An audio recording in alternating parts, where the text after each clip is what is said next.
Será que o dinheiro que move o mundo é real? Ou, pelo menos, lastreado em algo real? Pois é, hoje a gente mergulha na crítica que Robert Kurz faz ao sistema financeiro moderno para tentar entender como o dinheiro parece ter criado um universo completamente à parte, sabe? Um mundo que muitas vezes parece não ter nada a ver com o trabalho de verdade, com a produção de coisas.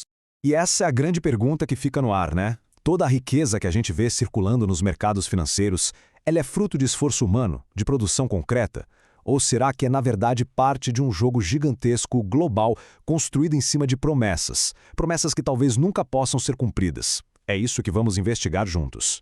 Para a gente conseguir entender esse quebra-cabeça, nosso caminho vai ter 5 partes. Primeiro, a gente vai ver essa tensão que existe entre trabalho e dinheiro. Depois, vamos entender a lógica da máquina do capital. Aí, o ponto de virada, o momento em que as finanças se descolaram da realidade. Isso nos leva para a economia de cassino em que vivemos hoje. E por fim, qual é a conta que o sistema uma hora ou outra vai ter que pagar?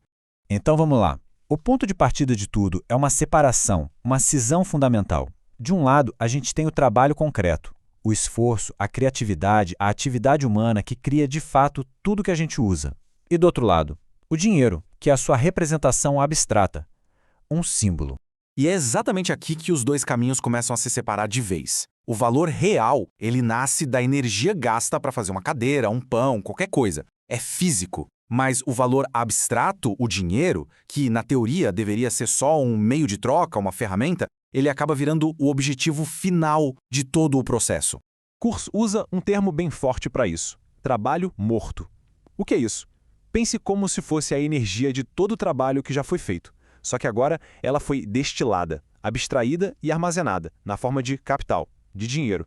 Na prática, é o passado ditando as regras do jogo no presente. Bom, entendido isso, vamos para a segunda parte. Como é que essa dinâmica do trabalho morto alimenta o motor do capitalismo? Porque existe uma lógica muito específica por trás de tudo isso. A fórmula que move o sistema inteiro é DMD'. É simples e genial. Funciona assim. Alguém começa com dinheiro, o D. Com ele, compra mercadorias, o M. Isso inclui matéria-prima e, o mais importante, a força de trabalho. Aí, com isso, produz e vende, para no fim das contas terminar com mais dinheiro, o D'. E aqui está o pulo do gato. O objetivo real do processo não é fazer mais carros ou mais pães. O objetivo é transformar R$100 em 110. O produto, ele é só um veículo para essa multiplicação acontecer. É aqui que o dinheiro deixa de ser uma ferramenta e se torna o verdadeiro protagonista da história. Certo, mas e se o sistema tentasse pular uma etapa? O que acontece? É aí que a gente entra no que podemos chamar de o grande descolamento. O momento em que as finanças começam a operar num mundo totalmente à parte. Essa ideia do texto base é central. O processo todo vira fictício quando o dinheiro começa a gerar mais dinheiro por conta própria, sabe? Sem passar pela produção de algo real. É como se a etapa do meio, a da mercadoria, simplesmente começasse a ser ignorada, pulada. Isso nos leva direto para o conceito de capital fictício. Basicamente, são promessas de riqueza futura. Uma ação de uma empresa, por exemplo, não é um pedaço da fábrica, é um direito sobre os lucros futuros daquela fábrica. É uma riqueza que existe principalmente no papel ou, hoje, nas telas dos computadores. E como o próprio texto aponta, foi a partir dos anos 70 que essa lógica simplesmente explodiu. O circuito dinheiro mais dinheiro, ou DD, movido a crédito e especulação, ganhou vida própria e começou a operar numa escala muito, mas muito maior que a própria economia produtiva real. A aceleração disso tudo foi impressionante. Depois de décadas de crescimento industrial no pós-guerra, os anos 70 foram uma virada de chave. Com o fim do padrão ouro, o dinheiro perdeu sua âncora física e o crédito pôde se expandir quase sem limite. O resultado? Hoje, o volume de transações nos mercados financeiros faz a economia real parecer uma miniatura. E isso nos traz direto para os dias de hoje, para o que Kurz chama de economia de cassino. Um cenário onde as apostas financeiras se tornam muito mais importantes que a produção de bens e serviços de verdade. O gráfico mostra isso de forma bem clara, né? Enquanto a economia de coisas reais, a produção, cresceu de forma bem modesta, o volume de crédito e de ativos financeiros, esse disparou de forma exponencial. Criou-se um abismo gigantesco entre a riqueza de verdade e a riqueza de papel. Muita gente justifica isso dizendo que a economia de serviços substituiu a industrial. Ok, mas a análise de Kurz nos força a perguntar: Será que esses serviços estão realmente criando valor novo?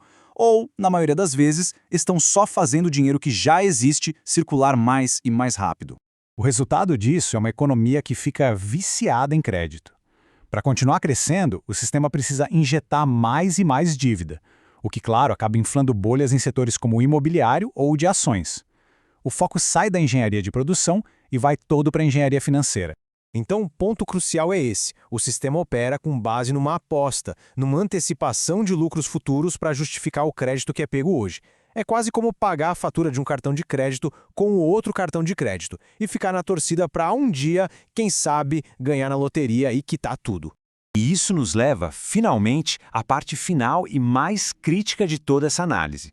Porque todo sistema que depende de uma expansão infinita, uma hora ou outra encontra seus limites. O fim do padrão ouro, lá nos anos 70, foi o momento decisivo. Ele dessubstancializou o dinheiro, cortou o último laço que ele tinha com o mundo físico, com o ouro. Isso abriu as portas para uma criação de crédito nunca antes vista, mas, ao mesmo tempo, tirou a rede de segurança do sistema. E aqui está a contradição central de tudo isso. Simplesmente não dá para continuar empilhando uma montanha de dívidas e ativos financeiros em cima de uma base produtiva que não cresce na mesma velocidade. Em algum momento, essa pirâmide fica instável demais para se sustentar.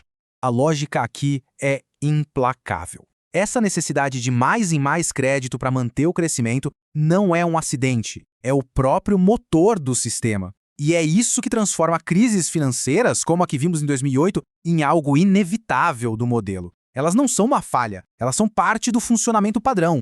A conclusão de Kurtz é dura e direta. Para ele, não se trata de uma crise cíclica normal, daquelas que o sistema se recupera e segue em frente. Ele argumenta que o modelo de crescimento baseado na valorização do capital simplesmente bateu numa barreira fundamental, num limite interno.